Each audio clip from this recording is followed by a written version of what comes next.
Surrey Omega's Teachers' Day celebration 2012.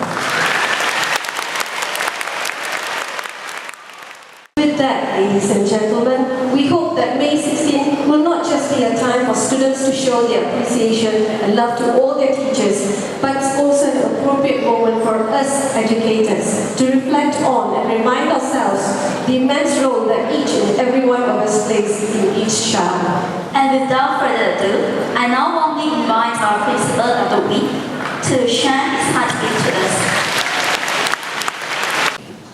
This is a place we breed intellectuals.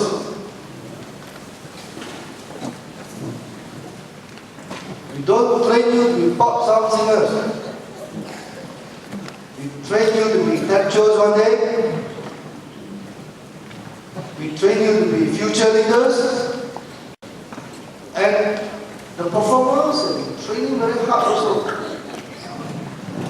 Despite flaws here and there, I still encourage you all to perform. But the audience did not play your part. It doesn't mean that only the performers are playing their part. The audience also has a part to play.